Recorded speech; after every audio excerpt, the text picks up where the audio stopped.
And warm and friendly hello, welcome to lovely Las Vegas for Coast to Coast Hoops with myself, Greg Hoops Peterson, now part of the VSiN Family Podcast. We've got an excellent podcast for you.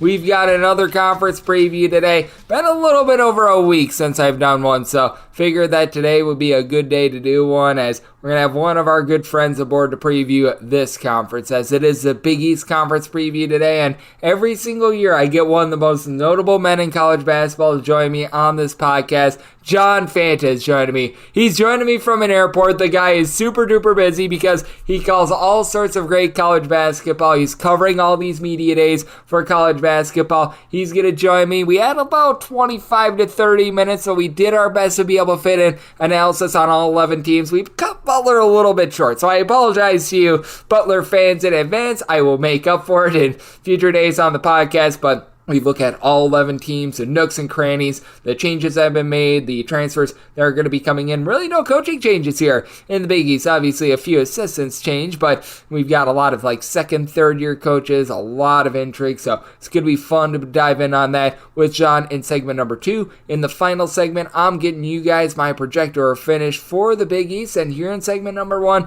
we're going to be taking a look at the betting trends along with the styles of play that we do have out here in the Big East. And if you do have a question, comment, segment idea, what have you for this podcast, then I urge you, I beg you, I implore you, please do send these in to my Twitter/X feed at June_D1. Keep in mind, letters CM, they mean does not matter. So as per usual, please do send these into the timeline. And the other way is via an Apple Podcast review. If you rate this podcast 5 stars, it is very much appreciated. From there, you are able to fire in whatever you'd like to hear on this podcast via that 5-star review. And since I'm doing a conference preview today, that means that any news I miss in college basketball on Monday, and it's looking like I probably didn't miss too much. We are in that sort of the year where the hay is in the barn with all these roster moves. There have been a few injuries popping up, like I've been talking about the Robbie Avila injury over at St. Louis, but anything that I might have missed on Monday, that'll be polished up on the podcast tomorrow, because we have to give as much sparkle and shine to these conference previews as humanly possible. So let's get down to business and let's take a look at a Big East where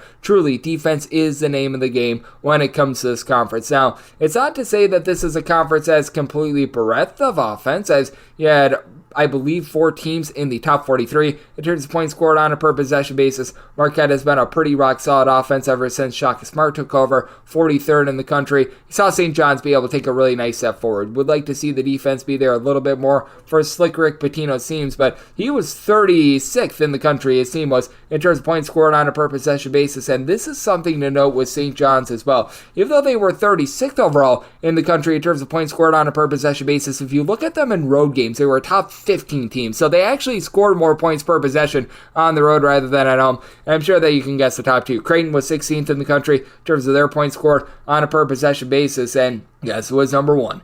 UConn. And UConn, they're the 2-time defending champions, one of the most well-rounded teams in all of college basketball. We saw them win every single NCAA tournament game the past 2 years by double figures, as they were also the number 7 team in the country in terms of points allowed on a per possession basis. But that's really where a lot of these teams that are more towards the middle of the conference have been able to shine. Like, you saw a team in Seton Hall have their ups and downs. They were able to make a nice run in the NIT, but Seton Hall very much a defense-oriented team under Shaheem Holloway. He has been able to bring that toughness. He's been able to bring that juice to this program. They were in the top 100 in terms of their points allowed on a per possession basis. You did notice a team that really wasn't able to get off the ground too much recently. Last year in Butler, they were more around about 147th in the country in terms of points allowed on a per possession basis. And then there's a curious case of Villanova, a team that, once again, they were towards the middle of the Big East last season, 43rd in the country in terms of their points allowed on a per possession basis. And I do think that it is really interesting. Take a look at this conference that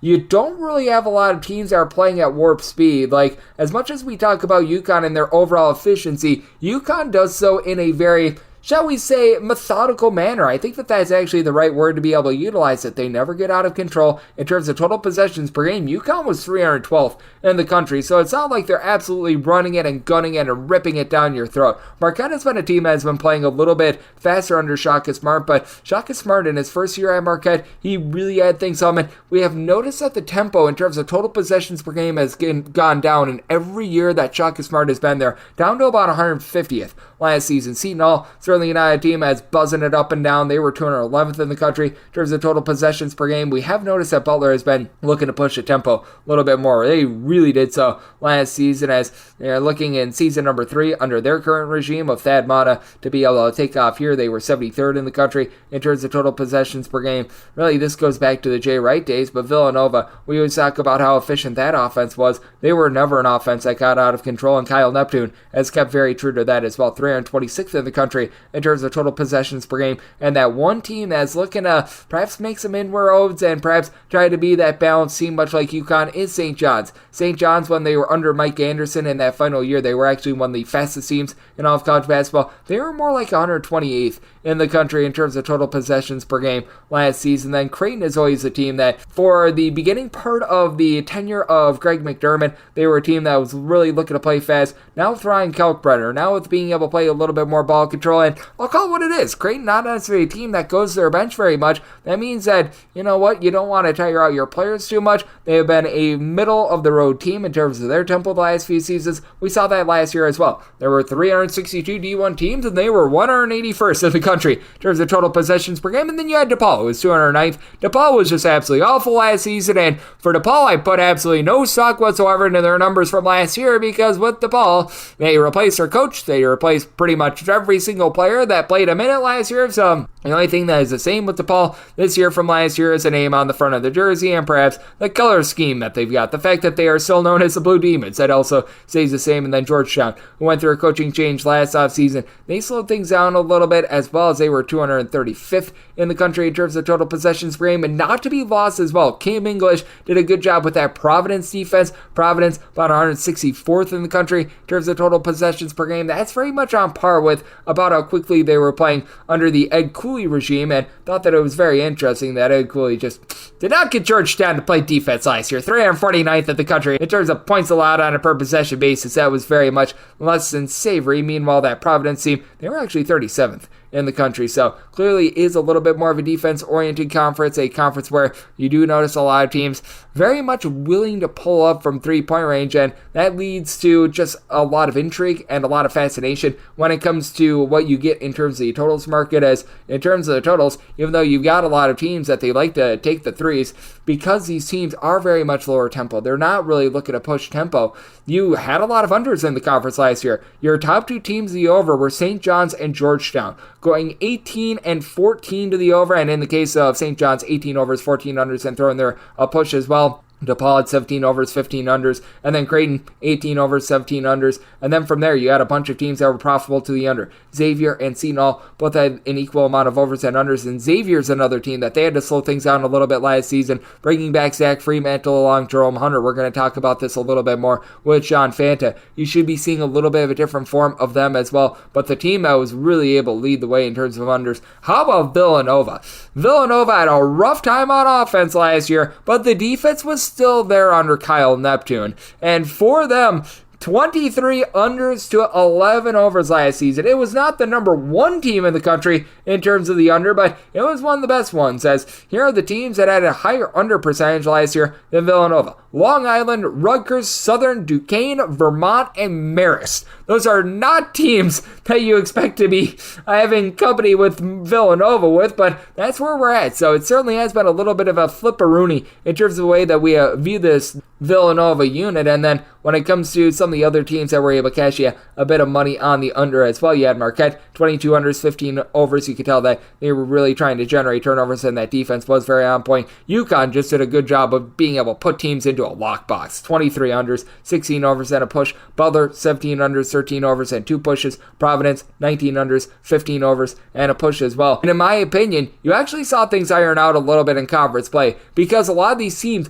went slower than expected in non-conference play. You notice in non-conference play, there were a lot of teams that they really tried to push tempo. They really tried to show their might in terms of just gripping it and ripping it. Not this conference. You did see St. John's be a little bit more of an over team in non-conference play, 7 overs to 4 unders, but here's a bunch of teams that were able to cash in some money to the under. Obviously, Providence, 10 unders and 2 overs in non-conference play as they took over with having Kim English having his first year in that regime. UConn did a nice job of just being able to lock you down, and this includes our NCAA tournament run. 11 unders, 5 overs, and a push. Marquette, 9 unders, 5 overs. Xavier, Villanova, 7 unders, 5 overs. Seton Hall, 9 unders, 7 overs. That includes their NIT run as well. And then you did have Creighton be able to hit a few more overs, 8 overs and 6 unders. A lot of that was due to their just general efficient offense last season. But you notice in conference play, things were a little bit more even Steven, as you did see 5 teams be able to hit more overs than unders, and actually 6 teams in terms of more overs than unders. But one of those teams in St. John's, they pretty much were at that break-even 52.3% hit rate in terms of the over, 11 overs, 10 unders, and a push. But Xavier was able to go 12 and 10 to the over. Seton Hall, 11 overs, 9 unders. Same for Georgetown and DePaul with 12 overs to 9 unders, and then Providence 13 overs, 9 unders, and a push, while Villanova was that team that was really slowing things down, 16 unders to 6 overs. Butler 12 unders, 8 overs, and a push. Marquette had 13 unders to 10 overs, so you very much saw a little bit more of a split in terms of the overs and the unders in conference play. But non-conference play, a lot of people were taken aback, and guess who was the most profitable team in all of college basketball the last 2 seasons? Oh yeah, that's right, UConn. If you look at them since the beginning of the 2022-23 season, they have been just absolutely Herculean in the way that they have been able to make you money. How about 55-23-1 against the spread? Your next best cover 8 team is Pittsburgh at 45-20-4 against the spread. So they clearly have been that creme de la creme team, but a lot of it has come in non-conference play. And I feel like that's the best barometer of how bookmakers do gauge a conference, because when a conference is able to have a lot of success outside the conference, that tells you that there's value to be had on that conference. And we have been seeing that very much with the Big East in recent years. The NCAA tournament runs of UConn have been absolutely tremendous. If you look at UConn in non-conference play the last few years, 29-4-1 against the spread. Like, that's just absolutely insane. Like, we all know what UConn is. We all know how good this team is. It's almost as if bookmakers cannot measure just how great this team has been. And I don't even say that in hyperbole. Like, to go 29-4-1 against the spread in terms of any trend is absolutely insane. And they just keep getting better and better as the season goes along. And in the last 2 years, we've seen a few other teams be rock solid against the spread in non-conference play as well. Seton Hall has won 15-12 against the spread. Creighton 18-11 against the spread in non-conference play. Butler 14-7-1 against the spread in non-conference games over the last 2 seasons. Now, we've seen a few flops, Georgetown and DePaul being 2 of the main ones, and Villanova as well. Villanova 9-15 against the spread in non-conference play last 2 seasons. Georgetown 8-14 against the spread. DePaul 8-13-1. They're a big giant rusty anchor. And then you had St. John's over the last 2 seasons go 10-12 against the spread in non-conference play, but the better measure is last season. And last season under Slick Rick Pitino, they went 5-6 against the spread in non-conference play, but overall, you've seen a lot of these teams be able to rise up. But what I think is so interesting about the Big East is there's travel involved. It's not like Big Ten travel, what you're going to be seeing this year. But, I mean, when you go from, we're going to call it like the great state of Nebraska on over to New York, there is quite a bit of travel there. And that leads into some of these home teams having a really nice advantage. We always talk about that in terms of the Big Ten. But how about the Big East with having so many teams that were above 500 against the spread at home, with Marquette being chief among them? They went 11-5 against the spread at home. Now, the splits are not as dramatic as you're going to be finding in a lot of other conferences, as you only had 4 different teams be below 500 against the spread at home. That'd be Providence at 8-10-1 against the spread at home. The Dunk was not able to provide as much last season for Providence as it has in the past, but I know that there are Providence fans that listen, some of the best fans in all of college basketball. I know that they're going to be certainly back this season. Butler 6-11 against the spread at home, and then you have Georgetown and DePaul. Georgetown 6-13 against the spread at home. DePaul 5-12-1 against the spread at home. Let's call it what it is. Those are dormant college basketball programs right now, and that's a big reason why. But the actual good college basketball teams, for the most part, do a solid job of being able to cover at home. But it's not anything overly demonstrative. Like UConn was just 9-7 against the spread at home. Villanova was 9-7 against the spread at home. Seton Hall 11-9 against the spread at home. So you've got a home court advantage. It's not necessarily a massive one where you can just fire up home teams and you're going to be making a lot of money. And you do have a few road warriors. Like Providence, for as down as they were at home last season, they were 8-3 against the spread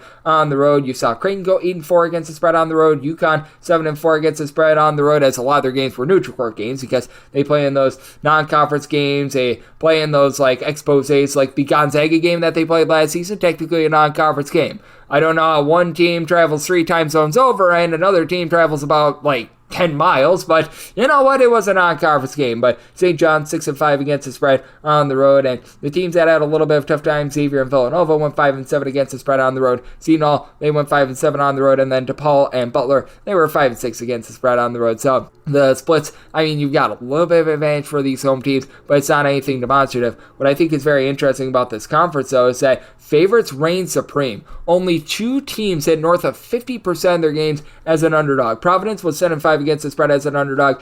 St. John's 6-5 against the spread as an underdog. As these underdogs, well, the Big East is where dogs go to die. DePaul 8-18-1 against the spread as an underdog last season, goes without saying. Georgetown was actually not horrible. They were 11-12 against the spread as an underdog, but Seton Hall 8-10 against the spread as an underdog. Villanova 5-7 against the spread as an underdog. Xavier 6-10 against the spread as an underdog. UConn 0-1 in their one game as an underdog. I believe that was their game against Kansas last season. Meanwhile, as favorites, these teams have been absolutely dominant. Only 3 of the 11 teams covered fewer than 52.5% of their games as a favorite. One of those was Georgetown at 2-7 against the spread. St. John's, they went 10-11 against the spread as a favorite, and then you had Providence go 9-10-1 against the spread as a favorite. So everyone not named Georgetown was either one game below 500 as a favorite, or they were making you money as a favorite, including DePaul going 3-2 against the spread as a favorite. So yip-de-doo there, but obviously UConn leads the way 28-11 against the spread as a favorite, but Marquette 17-11 against the spread in this role. Creighton 18-13 against the spread. Villanova 10-12 against the spread. And if you're looking at a conference that is a little bit top heavy, where there's a clear tier of haves and have-nots, typically it is that case with the Big East. Obviously, you've got UConn, who's been a tier unto themselves over the last few seasons, but the difference that you've been seeing in terms of your Marquettes, in terms of your Creightons versus those, shall we say, mid-bottom tier teams like Seton Hall and Butler, they were both a game above 500 against the spread as a favorite, certainly is there. But what else is here is talking to John Fanta about this wonderful conference. He is Mr. Big East himself. He does great work over at Fox Sports. He does great work over at the Field of 68 and so much more. And we're taking a look at all these 11 teams with them next, right here on Let's Go Seats with myself, Craig Peterson, now part of the Beats and Family Podcast, the Big East Conference Preview Edition.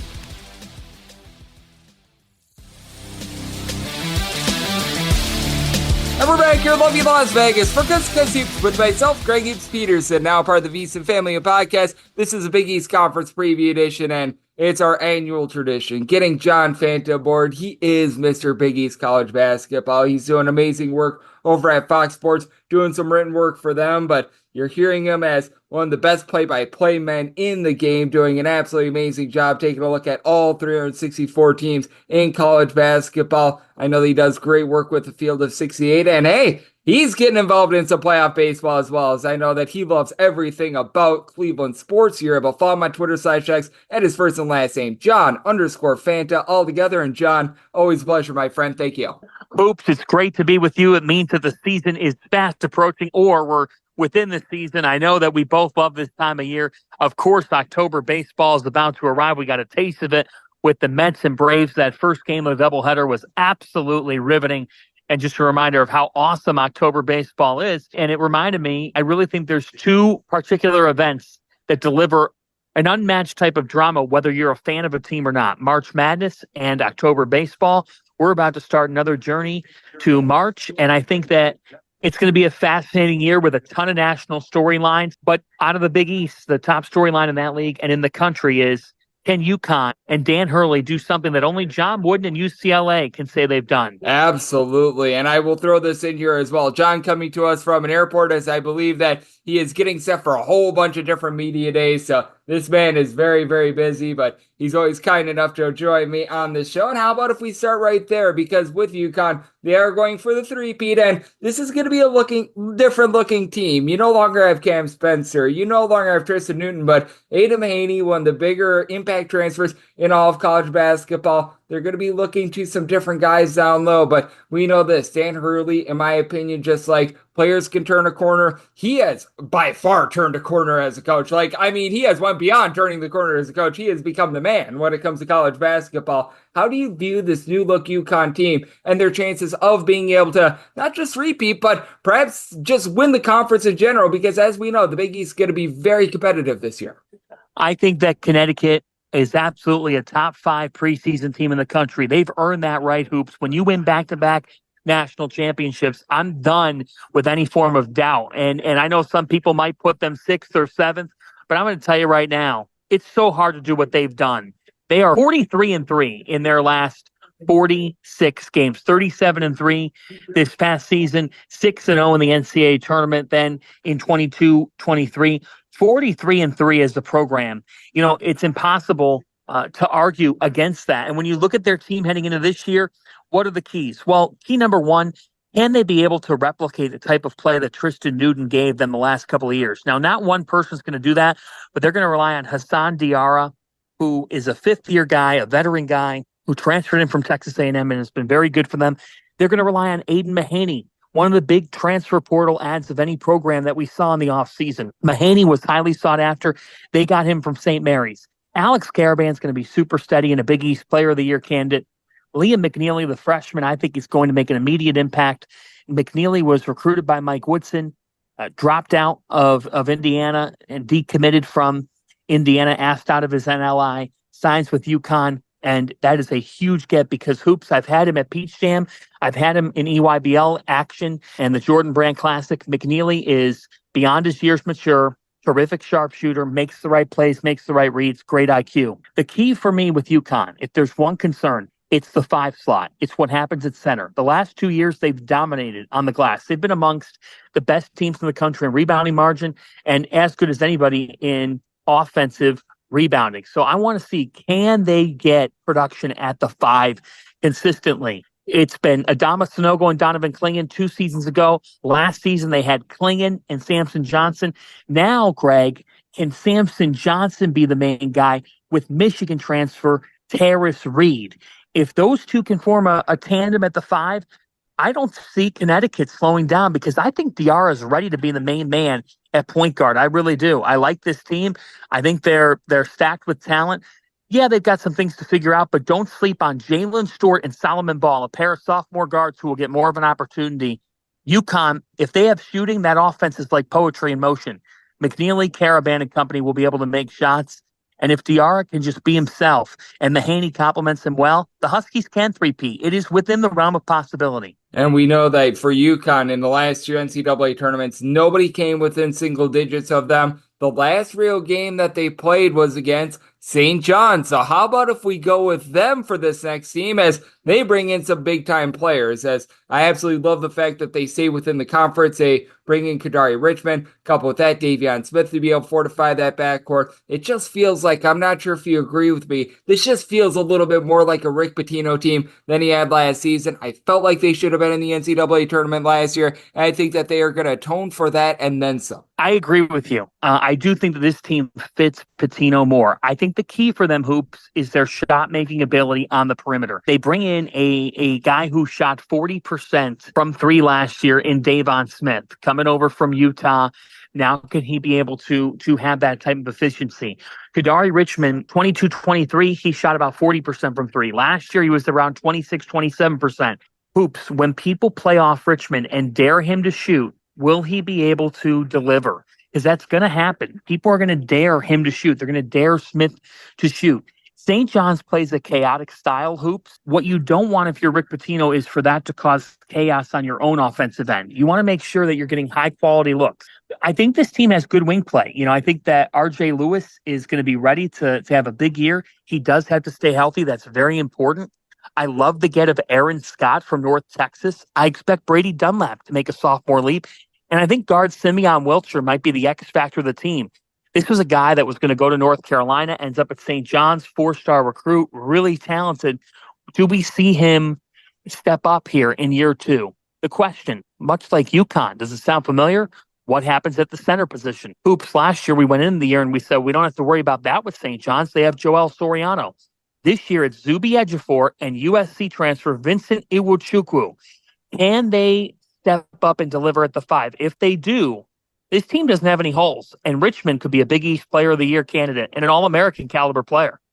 And as we know, when the garden is rocking, and it hasn't been for a while for St. John's basketball, it is a beautiful thing. As what else is a beautiful thing is getting John Fanta on this podcast. He does amazing work covering college basketball over at Fox Sports. Joining me right here for the Big East Conference preview on Coast to Coast Hoops. And I look at this team, and if there's a sleeper in the Big East, it's these guys. Because with Xavier, they've got two guys that were out of sight, out of mind last year. Jerome Hunter, Zach Fremantle did not play last year. They fortified the post, and Fremantle is able to pop it from 3. Davion McKnight, in my opinion, one of the more versatile players in college basketball. They bring in Ryan Conwell. Recognize that Sean Miller did not have the year that he was hoping for last year, but was dealing with a whole bunch of injuries. Couple that with bringing in John Hughley, Roddy Anderson. And I look at this Xavier team, and this to me feels like a top 25 team in the country. And this to me feels like a team that a lot of people are sleeping on.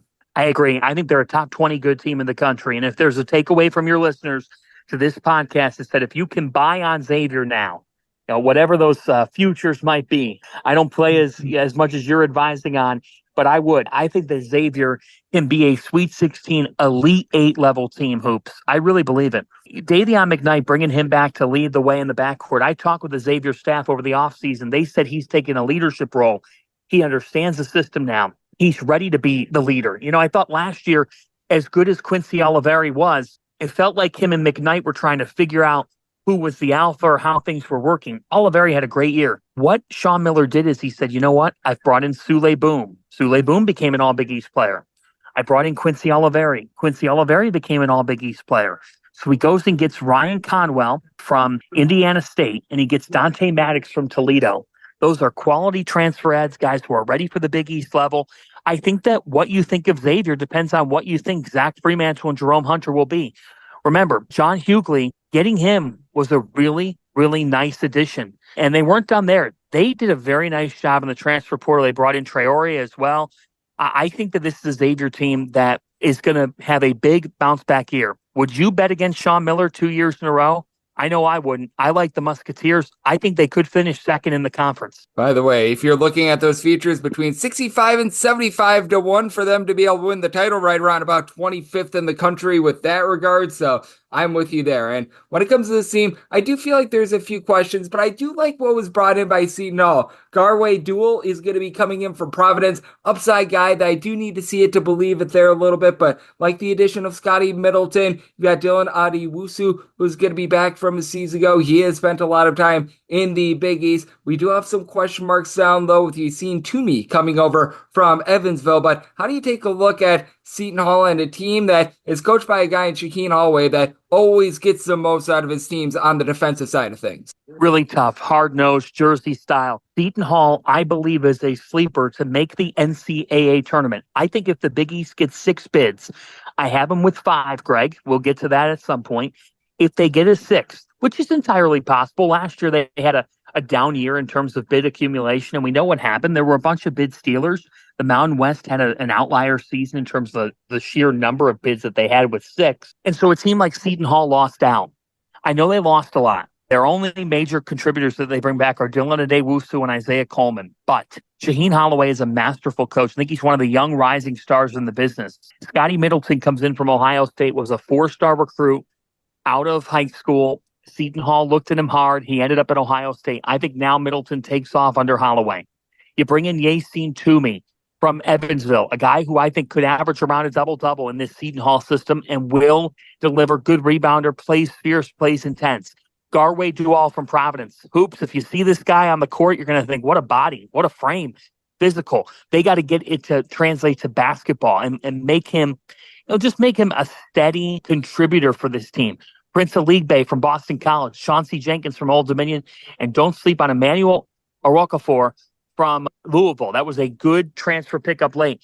I think the Pirates are the sleeper in this league. If I was picking a back half team, I'm picking a program that won an NIT championship last year, that knows Shaheen Holloway knows how to get his teams better for March.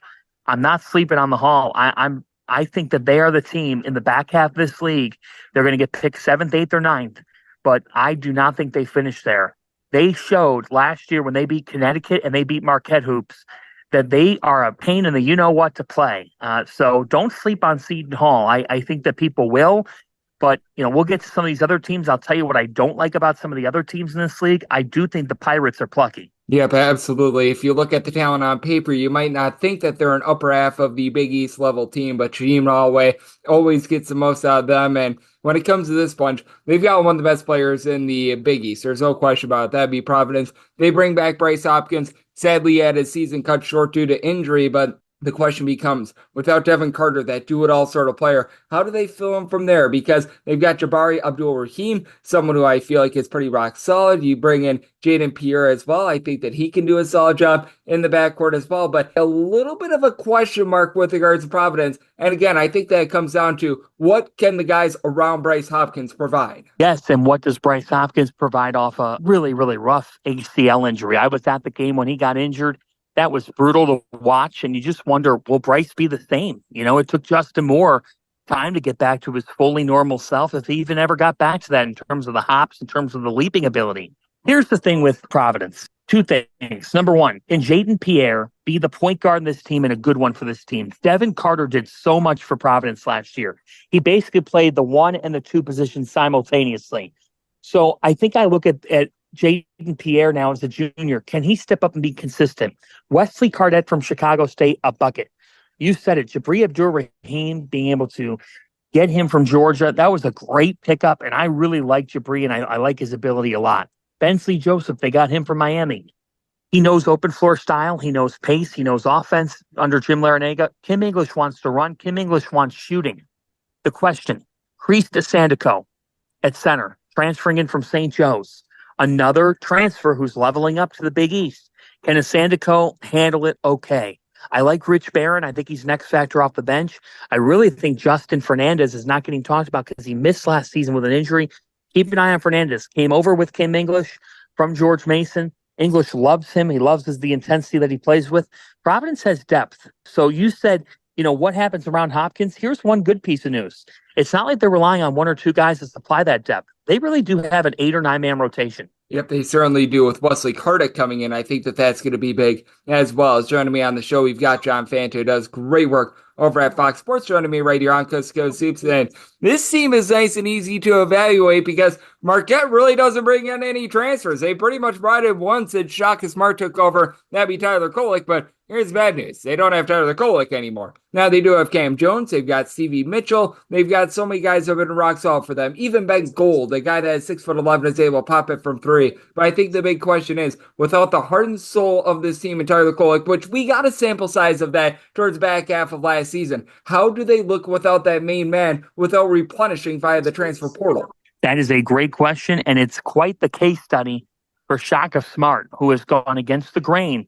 When you look at coaches in college basketball, Shaka's going against the grain and going with roster retention and continuity. He's betting on player development. But Hoops, you just said it. Tyler Kolek and Oso Ighodaro, they're not walking through that door. Let's be honest here. There's not pieces on the roster that are exact replacements for those guys. They're going to have to play differently. Ighodaro did so much the past couple of years for Marquette. Marquette combining for 56 wins to just 17 losses the last 2 seasons. They've been excellent as a program. But now is the test. Now is a test of Smart's ways, and he's going to count on Cam Jones to run the backcourt. I think Cam Jones could be a Big East Player of the Year frontrunner. I expect him to average around 18 points per game. Stevie Mitchell, a stalwart defender. Chase Ross, I like quite a bit now heading into year 3. David Joplin, a stretch 4, who's a good player, but has to be consistent, Hoops. Too many times he disappeared in games last year. David Joplin, you can't disappear anymore. You got to be able to score. Ben Gold, a stretch 5, who I think will be in really good shape. The key for this team, their bench. Trey Norman, Zayd Lowry. Are they going to make a leap? Caden Hamilton redshirted last year. They think he could be their sleeper player. They don't have as much firepower on paper as they had heading into last year. For me, Marquette's a top 25, top 35 type team. I think they make the tournament. I think they're somewhere between like a 6 and an 8 or 9 seed. They made their first Sweet 16 in 11 years last season. That's the max ceiling for them. I think they're a team more this year closely to a team that's playing a 7-10 or an 8-9 game that maybe wins a game. There's nothing wrong with that. There's no shame in that. But I just wonder, does Cam Jones have enough help, Hoops? And I think you're wondering the same. Yep, and I'm wondering this as well because with Creighton, I look at their starting five and it's rock solid. But as we know, missing Trey Alexander from last season, that is going to be a massive loss for them. They bring in Pops Isaacs, and I like what Pops Isaacs is able to provide.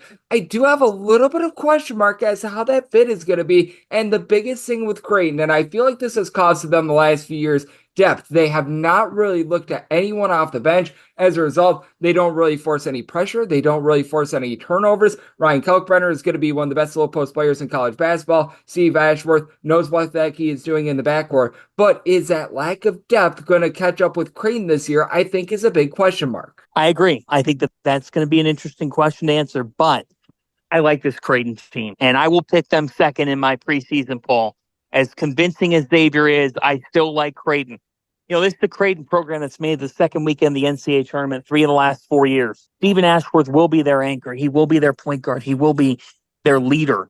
For them, it comes down to Pop Isaacs, a Texas Tech transfer, Jemiah Neal, an Arizona State transfer, and then the sleeper named Fedor Zugic. This is a guy who was averaging 18, 3, and 3 in the Euro 20 championships, made all tournament team. He has played pro ball in Europe. He's averaged double digits in Europe in his pro league. He's played against grown men and succeeded. Fedor Zugic is going to be an impactful player for Creighton right from the get-go. Look out for Jason Green. Last year against Oregon in the NCAA tournament, Green came up huge for Creighton. Fred King back as well. Can Mason Miller put his best basketball together? Here's the thing with Creighton that you're betting on. They have steady as ever point guard play, and they have the best defensive player in America heading in the season, and his name is Ryan Kalkbrenner. Kalkbrenner trying to join only Patrick Ewing to say that he's a 4-time Big East Defensive Player of the Year. I think he joins Ewing and makes that history. When you have outstanding point guard play, by the way, Ashworth can score it. Remember, Hoops, last year, Ashworth wasn't really scoring it as much because he was on the same team as Baylor Shireman and Trey Alexander. I think Stephen will score the ball more. Kalkbrenner holds things down at the 5 to make Creighton a top 15 to 20 KenPom defensive team. Creighton's not going anywhere. I still really like him. Yep, and when you refer to Ashworth and his scoring ability, just like 2 years ago, what he was able to do over at Utah State and the Villanova Wildcats, they do bring in a proven scorer, Wooga Poplar, who shot it really well from three-point range in the ACC, but I've got my question marks as to Villanova because, let's call it what it is. Anyone trying to fill in for Jay Wright, good luck to you because that guy was a legend, one of the best coaches in college basketball that we've seen over the 21st century, but Villanova has been underwhelming the last few seasons. Love the fact that they bring back Eric Dixon, 6'8" guy that's able to do it all, but it's up to Jordan Longino, Jamari Brekas, who comes in from LaSalle to be able to pick it up in the backcourt, not expecting a ton out of Tyler Perkins, the Ivy League transfer. And I want to get your thoughts on this team because it feels like there's a lot of varying opinions on Villanova, a team that I look at and I say that's a little bit top heavy. That's a good way to put it, Hoop. Eric Dixon is a great player and will be an all Big East first team selection. Wooga Poplar was a nice ad, good get, and could end up being one of the best transfer portal pickups that we see in the Big East. But the cupboard is bare when you look at this team beyond those guys. You're asking a LaSalle transfer, Jameer Brickus, to handle the load at point guard. It's a lot to ask at the Big East level. There are terrific point guards in this league. You go right down the line from Stephen Ashworth to now Davion McKnight to Kadari Richmond to even a Malik Mack at Georgetown with Jaden Epps to even a Connor Enright, who I think is a sneaky good point guard coming into DePaul. It's tough to be a point guard in the Big East. There's a lot of good ones. Jaden Pierre as well. So I get worried about Villanova because they've always been point guard you. Jordan Longino on the wing, solid. But is he a great player? No. He hasn't shown us that consistently. The 5 slot, it looks like they're going to have Enoch Boltier. Is he at the level that they want him to be at? I'm with you. I have my doubts with Villanova. I don't think that they're a tournament team. And if they're not a tournament team, we could see change with their program. There's no question about it, as John Fanta does great work over at Fox Sports, along with the Field of 68, joining me for the Big East Conference Preview Edition right here on Coast to Coast Hoops. And we save the final two. It's not necessarily the best for last, but they're going to be two interesting teams, as we've got DePaul with Chris Holtmann taking over after as a less than tremendous run the final 2 years over at Ohio State, but they bring in quite a few different guys. You bring in someone like a Layden Blocker, who was over at Arkansas. David Skogman was able to light it up while he was over at Davidson. But I take a look at this this team, and I don't necessarily know if they brought in Big East level talent. Troy D'Amico, I mean, he's a solid player. Isaiah Rivera did some okay things over at UIC, but I look at DePaul and I think that things are going to be better than last year. It's hard for it to be much worse than it was last year, but I think that this might be a little bit of a rough season for them. Yeah, that's a point. I think it's a good point.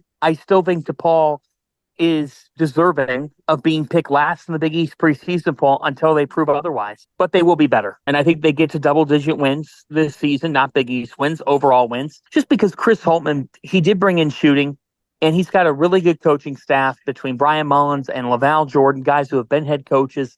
Connor Enright will steady the ship. You know, Leighton Blanker coming in from Arkansas was a solid add. You're right on Rivera. He's got questions to answer. I really like the addition of David Skogman. You know, I think that Skogman's going to come into this program and play a big role. And don't sleep on NJ Benson. I have heard really good things about NJ Benson coming from Missouri State, a guy who averaged 9 and 8 last year. So keep an eye on Benson to play a big role for this team. But there's no doubt about it. You know, this is a team at DePaul where it's a new era. They got to be able to make some progress. David Skogman is my key player at the 5, though. He's got to hold up. He can be a double figures guy. And then there's a very clear key player when it comes to this final team for Georgetown. Jane Epps, he's a walking bucket. He returns after being the top scorer from last season. And I like the fact that they've got Micah Peavy as well. Malik Mack comes in after he was a nice double-figure scorer over at Harvard. But Brad Cooley just feels like he's trying to build something up. And I do have my question marks down low because I think that this is a Big East caliber backcourt with Epps, Malik Mack, and company. I just wonder what they're going to be able to get in the post. Yeah, over half your roster is underclassmen.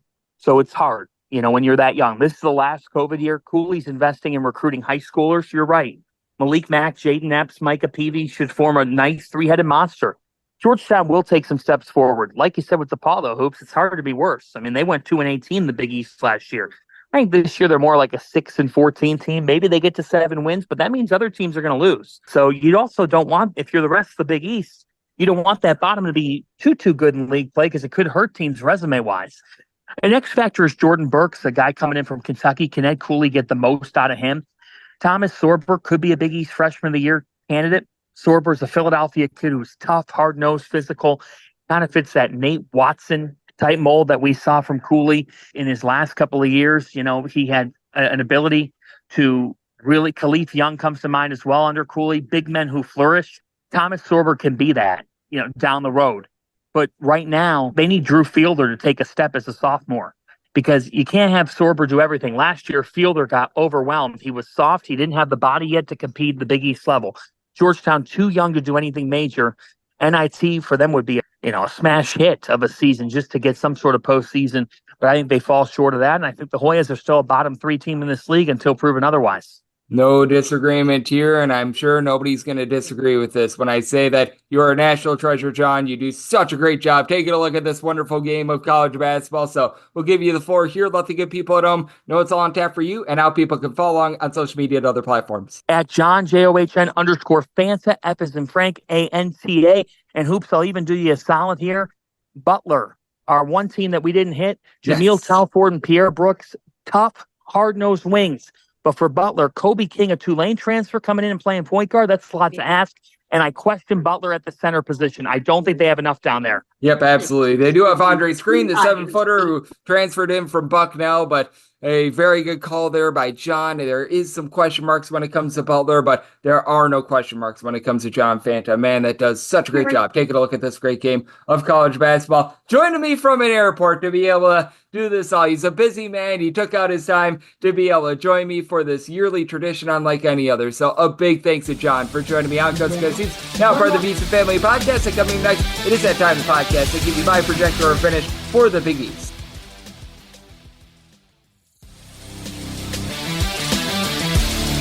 And we're back here in lovely Las Vegas for Coast to Coast Hoops with myself, Greg Hoops Peterson, now part of the VC Family Podcast. Always great to be joined by John Fanta, who does such an amazing job covering this game that we all know and love of college basketball. His play-by-play work on Fox Sports is immaculate. He does a tremendous job on the Field of 68, and he's a guy that you'll find occasionally supporting the Browns, the Cleveland Guardians, and so much more out there in the lovely state of Ohio. So a big thanks to John for joining me in last segment, and now it is that time of the podcast. I give you my projector or finish for the Big East, and as I always do with this podcast, whenever I do a conference preview, that means that the news and notes I miss in college basketball for Monday, those are going to be polished up on the podcast tomorrow, unless if I do the Big 12 preview, which I'll probably be doing later on in the week. It's a little bit tentative as to whether or not that's going to be tomorrow or a little bit later on in the week, but that is going to be soon coming as well. But have no fear, if I miss anything from college basketball Monday, that will be taken care of on the podcast. Just want to give as much attention and as much just in-depth knowledge as I can to this fine conference of the Big East. So let's get down to our projector or finish, and at dead last, this should not come as a surprise to too many people. It is DePaul. Now, maybe you put Georgetown here, but DePaul and Georgetown, I feel like, are very much a bottom two teams in the Big East, and if you don't have them in your bottom two, you just let me know, because I look at this DePaul team, and it just doesn't feel like a Big East roster. Like, Isaiah Rivera was a solid double-figure scorer over at UIC last season, and Leighton Blocker was an okay recruit coming out of Arkansas, but he didn't do a ton for them. David Skogman is someone that at 6'10" is able to let it fly from three over at Davidson, but Davidson didn't win a whole heck of a lot last season. UIC didn't win a whole heck of a lot last season. They're bringing in JJ Traynor, a little bit of a 6'8" combo player that, he wasn't even like that amazing of a player over at Louisville last season, and he was limited to 8 games last season. So I look at this roster, it's just not up to snuff for the Big East. Like, they're not bringing in too many guys from power conferences. They're looking at mid-major guys that were, not even great mid-major guys. Like, for Chris Holtman, I really soured on him as a coach. I don't think that he's as bad as he showed the last few years at Ohio State, but I just still remember that loss to Oral Roberts in the NCAA tournament, I think, wrecked him, and he never got back up from it. So I look at this ball team, and I think that it's going to be a rough year. I don't think that they win 3 games like last season. That was just absolutely horrible, but I do very firmly have DePaul dead last in my projector or finish. At number 10, I'm going to be going Georgetown. At the very least, Georgetown has a backcourt that you can feel good about. Jaden Epps is a 15-plus point per game scorer. This is a guy that's able to take over a game at any time.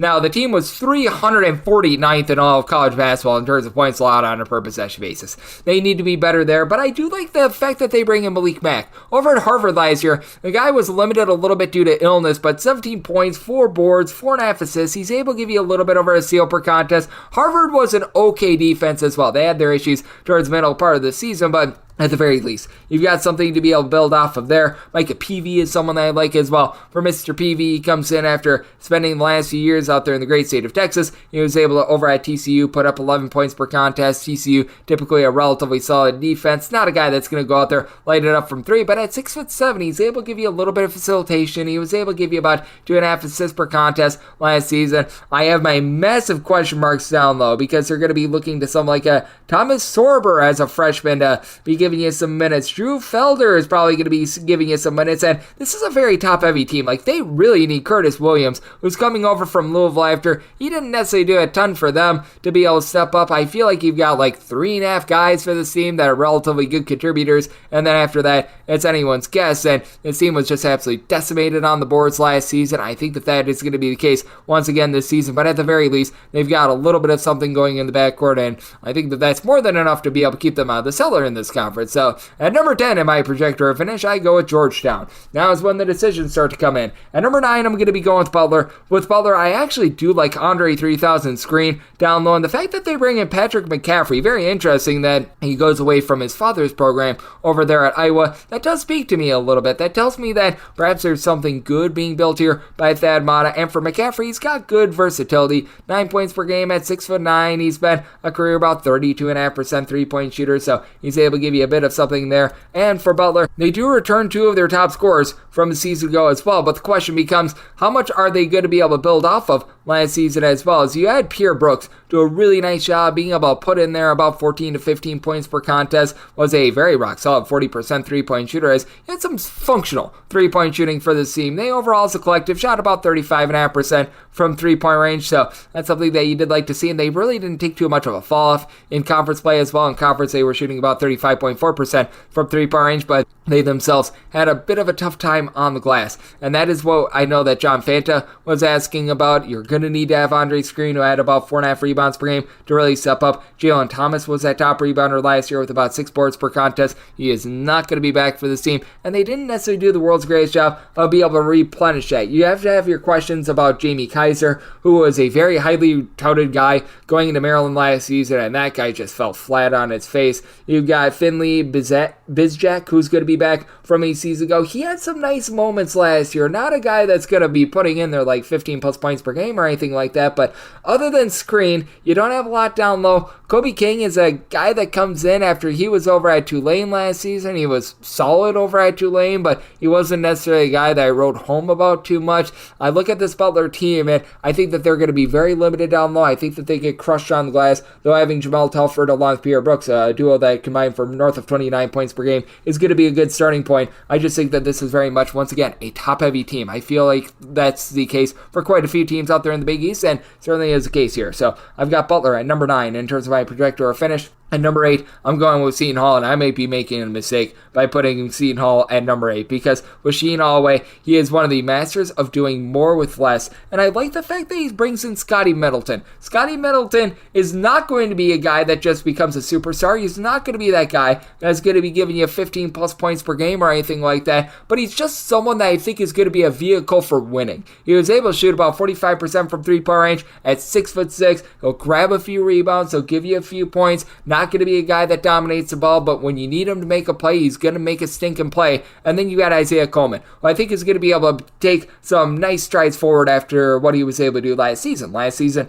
shot about 31% from 3, put in there about 5.5 points per contest, primarily a reserve for this team, but I did see some nice flashes from him, especially when the team was needing him down the stretch. If you take a look at what he did from late January on, he had some really nice moments, as in the team's final 14 games of the season, he was able to put in there 11 plus points in 4 of them. It was very much, shall we say, inconsistent production, but when they needed him to produce, he was able to do so. He's able to grab a few rebounds for him, but it's very clear Dylan Adiuwusu is going to be the main guy for the team, someone who in his career has been able to shoot in a lot of seasons about 40% from three-point range, and it's going to be incumbent on him to be able to take over for a lot of what is going to be missing from a season ago as well. Because what I think is just really the big holdup that I have on Seton Hall is that you had a do-it-all player that was able to go out there time and time again and be able to see him out of big-time situations, and was really the catalyst for the NIT run in Kadari Richmond, who just could do it all. At 6'6", he could pop some threes, he would give you 15 points, he would give you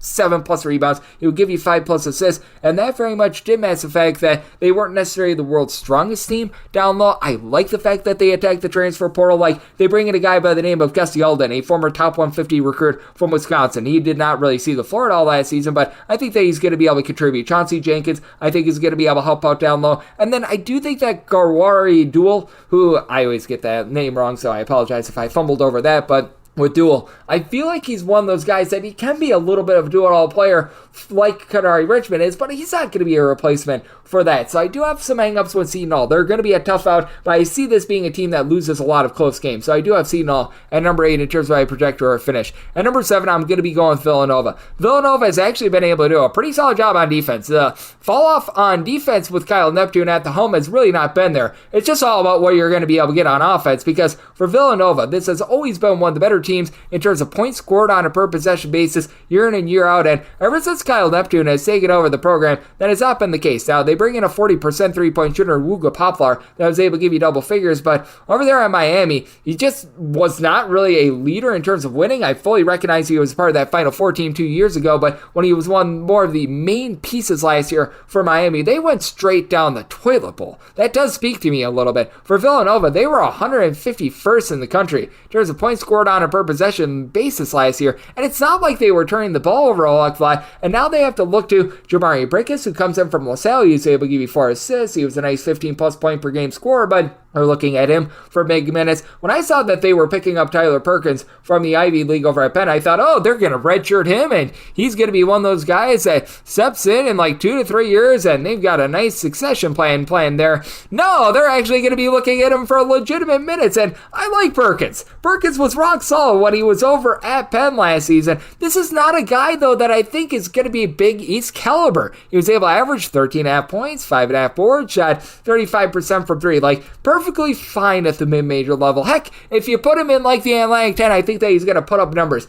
In the Big East, I have my massive question marks. You've got Eric Dixon back. He's able to give you 16.5 points. He's a nice 4.5% three-point shooter. Very good on the defensive side of things, so you're in good hands there, but he is the only of their top 5 scorers from a season ago that are back, and then the question mark becomes Jordan Longino. What are you going to be able to get out of him? I've been waiting for the eruption from 6.5 points per game last season. Not like he was terrible, but again, you've got a lot of moving pieces on this team. It just doesn't feel like a Villanova-style roster. They do bring in Anak Boyaki, who I think is going to be able to do a nice job, give you a few rebounds down low, but I've got massive question marks with a Villanova team that just has not been the same on offense ever since Kyle Neptune took over the program. So I've got Villanova, number 7 in terms of my projector or finish. At number 6, I'm going to be going with Providence. Providence, I said it in the outset when I was looking at the trends. This is still one of the best home court advantages, in my opinion, in all of college basketball. And you bring back Bryce Hopkins. Bryce Hopkins had his season cut short last season, and it was looking like he was on pace for an All-American style season.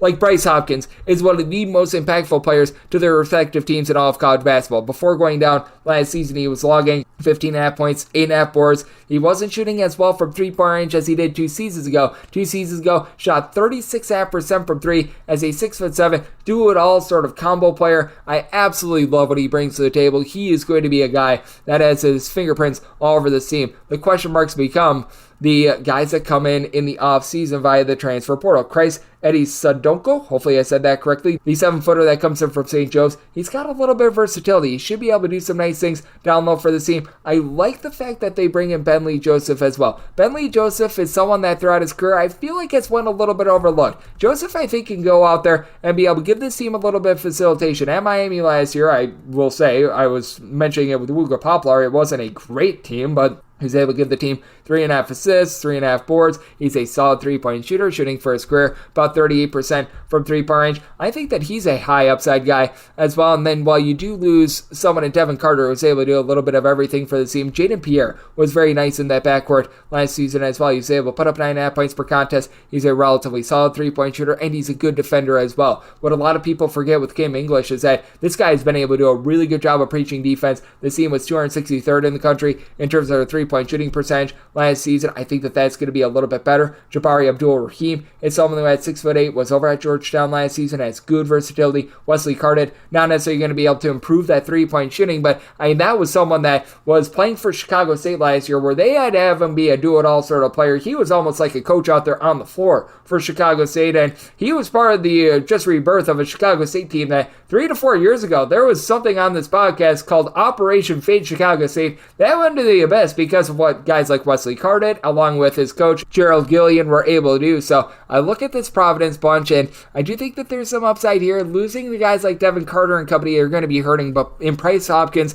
we do trust for Providence to be able to get back towards the middle of this conference. I've got them number 6 in terms of my projector of finish. Now is when the decisions come in. At number 5, I'm going with Marquette. The good news is they bring back a ton of minutes from last year. The bad news is 2 of your primary players are now out. Tyler Kolek was one of the best point guards in all of college basketball, and he might have actually been the best point guard in all of college basketball. Now, you did get a little bit of a sample size on how this Marquette team is able to play without him. They actually made a nice run in the Big East tournament, and prior to that, with him being on the sidelines, and it did feel like Cameron Jones was able to go into a little bit more takeover mode, as he was the top scorer for the team last year. He was able to log about 17 points per contest in those games that with Tyler Kolek was out. He did turn into hero mode, and he was able to do a really nice job. You take a look at things in, I would call it the month of March prior to the NCAA tournament. So you take a look at those final 3 regular season games and those 3 conference tournament games. In that 6-game sample size, he was able to give the team a little bit over 4 assists per contest, 4.5 assists to be exact, 1.5 steals, put up 21 points per contest while shooting 46% from three-point range. And overall last season was a very efficient scorer at 40.5% from 3, but he was already a high volume scorer last year. Now he has to be of even higher volume. Now where I really think things things are going to be big because we're all focused on the Tyler Kolek loss.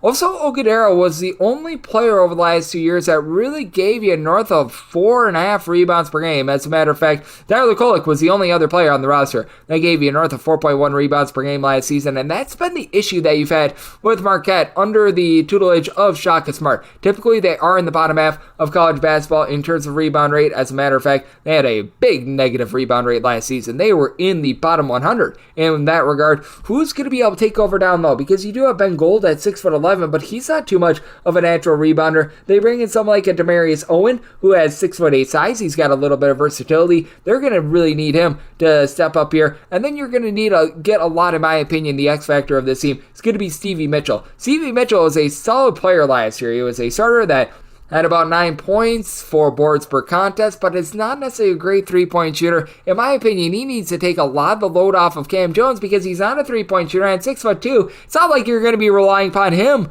for boards. So I've got massive question marks with what you're going to be able to get down low from this team. I recognize that they bring back a ton. Shaka Smart, to his credit, he's developing these guys, but in this day and age, you don't want to be completely bereft of transfers. As a matter of fact, they brought in pretty much one transfer since Shaka Smart took over. Their best player, Tyler Kolek, over the last few seasons. So, yeah, I just have my question marks here with Marquette. I think that they're going to be right around being a top 25 team, but I just can't put them over a lot of these top teams in the conference. I do have Marquette as a result at number 5 in terms of my projector finish. At number 4, I'm going with Creighton. Again, I have my question marks with this Creighton team in terms of depth. It really hasn't caught up with them the last few seasons, but now you have to replace your top 2 scorers in Baylor Shireman along Trey Alexander, and Trey Alexander was able to do a really nice job of just contributing to all facets of winning for this team. As a matter of fact, Shireman and Trey Alexander combined for about 36 points, 14.5 rebounds, north of 8.5 assists per game. Like, these two guys were amazing. I just don't know if Pops Isaacs is necessarily going to be the world's greatest fit for this team. With Pops Isaacs, he was able to be a really nice player over at Texas Tech last year. 16 points, 3.5 assists. He shot less than 30% from three-point range, and that's a big part of what Creighton is able to do, as Baylor Shireman, for his size, was able to be a really nice knockdown 38% three-point shooter a season ago. Ryan Kalkbrenner was actually the number 2 rebounder for this team. Obviously a great rim protector, 3 blocks per contest. They're really going to be banking on him down low. And then I look at Mason Miller, who was pretty much the backup dancer among their 5 starters. He was only logging about 5.5 points per contest. All the other starters were able to give you 11 plus points per game. They're going to need some big time contributions out of him because he shot 45% from 3. I was on about 3 threes per contest. His volume is going to be kicked up big time with the way that this roster shakes out. And again, you're probably going to be looking at Jamiah Neal, who comes up from Arizona State, where he was a fine player, but he's not a guy that's really going to be going out there being a big time like shot maker or anything like that. I've got my question marks there. Isaac Trout, who came in from the ACC a few seasons ago, just really couldn't find a lot of minutes, and I think that that's just a big detriment to Greg McDermott because heaven forbid one of these guys gets injured. What in the world are they going to do? Like, even in past seasons, they had someone like a Frederick King that could come in off the bench, be able to provide a little bit of a blow for Ryan Kalkbrenner. Doesn't feel like they've got as much of that this year, unless if the freshman in Jason McAndrew is able to take over and he's able to give you a little bit of something. So I have my question marks with the depth. I have my question marks with Steve Ashworth having to do absolutely everything. We've seen him be able to be a really nice go-to guy over at Utah State. Feels like Creighton is asking him to do even more now than what he had to do at Utah State, though. So that has me a little bit sour on this team. I've got the Blue Jays as a result. And number 4, in terms of my projector finish. And number 3, I go with St. John's. With St. John's, you do lose your main big man from down low a season ago in Joel Soriano, but my goodness, Davon Smith, Kadari Richmond, you are looking at a duo right here that is going to be able to dole it out. Kadari Richmond, not necessarily the world's greatest three-point shooter, but a guy that is able to pop it from three-point range. And Davion Smith, he, for half the season over at Utah, wasn't even the main starter for them. And then all of a sudden, he goes out there in the NIT, and he's putting up triple-double after triple-double. Like, you take a look at what he was able to do once he became that full-time starter. That was on January 14th, a game against Stanford. So he spent about 21 games in total at the main spot. 15 points, 8.1 assists, 1.2 steals per contest on 40% three-point shooting. The 8.1 assists per game, had he done that for the entirety of the season, would have been numero uno in all of college basketball. Like, I absolutely love this guy's game. He was able to put it all together last season, and with Slick Rick Pitino, this just feels like the team that he's going to be able to lift over the top. You might have a few growing pains early on in the season because you do have two ball-dominant guards, let's call it what it is, in Kadari Richmond along with Davion Smith, but I love the fact that he added defense as well. Aaron Scott is a guy that is going to make life very miserable for teams out there in the Big East. He comes in from North Texas. North Texas, just notoriously a team that they make you bring your lunch pail if you're playing against them. At 6'7", 11 points, 5.5 boards, nice 37% three-point shooter. You don't have as much of that true big man unless if you're looking at Vincent Iwuchukwu, who comes in from USC. Still have some question marks there. We recall, his growth just got stunted by the cardiac arrest a few seasons ago. You never, ever want to forget about that. That's just very hard on a kid, but he's still been able to overcome that. He's still been able to become a nice post presence. Simeon Wolter at 6'4" is a guy that's able to bomb it from three. RJ Luis has really good versatility for his size, and I think that he's going to be able to take some nice strides forward after he was able to put up about 11 points per contest. Was a little bit banged up last season, but for Luis, I think that he might have been one of those two-time transfers as well that had to sit out a few games. I would need to double check on that, but I know that he was a bit limited last season, but I feel like he's going to be one of those guys that helps out on the defensive side of things as he's able to guard multiple positions. I feel like this is a team that is much more to Rick Pitino's liking. I think that they take some big-time strides forward, and they stick it to the committee for leaving them out of the NCAA tournament last year. I've got St. John's at number 3 in terms of my projector finish. At number 2, I am in on Xavier. I'm going with Xavier. Zach Fremantle, Jerome Hunter were both out of the fold last season. They get them back, and those are two of the biggest acquisitions in the entire offseason because Zach Fremantle was lined up as being one of the top players in the Big East prior to going down and missing the entirety of the season last year. Last we saw him during the 2022-23 season, at 6'9", was able to put up 15 points, 8 boards from three-point range. He was bombing it at a clip of 63% through 22 games. Now, granted, it wasn't the world's biggest sample size. He had only taken like 20 or 22 threes or something like that, but he was shooting 63% from three-point range and giving out 3 assists per contest.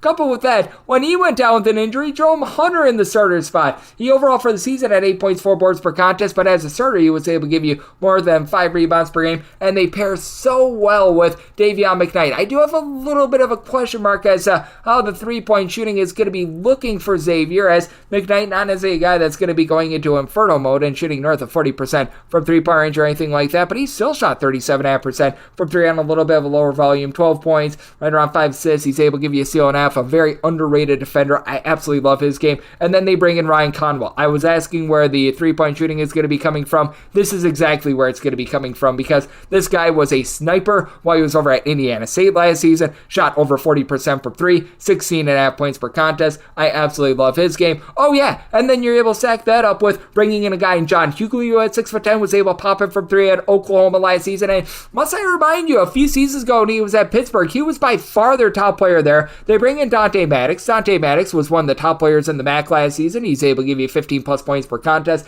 He's another guy that's able to shoot it well from three-point range as well. So I look at what he's able to do. He is going to be able to make this team more fortified. And the biggest knock that I've had on Xavier over the last few years is I'm not necessarily having a ton of depth. Well, you bring in Marcus Foster, who's probably going to be glued to the bench after coming in from Furman, where he was a nice double-figure scorer. Roddy Anderson is probably going to be more of a reserve as well. He comes in from Boise State, where he was able to be a nice combo player. I look at this team. They're very deep. They've got a whole bunch of guys that have sort of been around the block at a bunch of different schools. I think that they come together. They make a really, really nice core in general. So I do have at number 2 in my projector finish Xavier, but we're going to go with the old Ric Flair mentality here. In order to be the man, you got to beat the man. And until someone beats the man, they are number 1. UConn. You bring back Alex Caravan, who a lot of people talked about what you were able to get last season out of some of these guys like Tristan Newton, obviously Donovan Clingan, who turned out to be a lottery pick, and rightfully so. But Alex Caravan is sort of like the fulcrum of this team. He just does a little bit of everything. At 6'8", shot nearly 38% from 3, 13 points, 5 boards.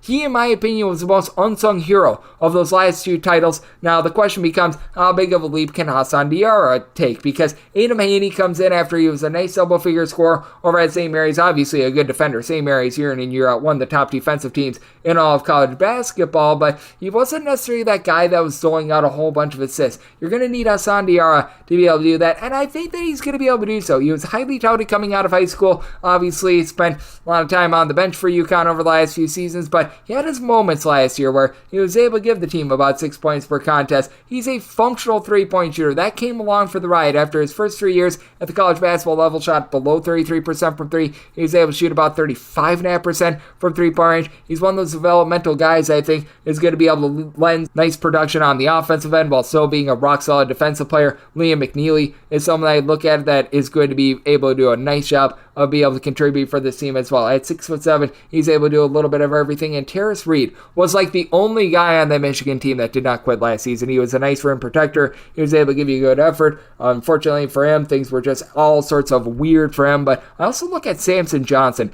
And Samson Johnson, I don't think is going to be going out there and it's going to be giving you like massive production or anything like that, but if you're looking at things in terms of a per minute basis for a lot of college basketball players, in terms of things like blocks per minute, in terms of rebounds per minute, he was one of the top players in all of college basketball. Like for Samson Johnson, in 16 minutes per game last season, he was able to contribute about 5.5 points, nearly 3 rebounds per game. If you look at per 40 minute basis, he was putting up per 40 minutes about 7 boards, 13.5 points, 2.5 blocks per game. So I really think that he can be able to go out there, be able to give you some nice production, be able to take the load off down low. It's going to be tough replacing Donovan Clingan. There's no way that they're going to be able to do so, but I think that even though a lot of people are talking about Terrace Reed, I think that Samson Johnson is going to be able to make some nice contributions down low for this team as well. And let's call it what it is. Dan Hurley right now is one of the top coaches in all of college basketball. He has turned the corner as a coach. I think that he's going to do a nice job getting the most out of this roster. It's not quite what it was last season, and I'd be surprised if UConn three-peats, but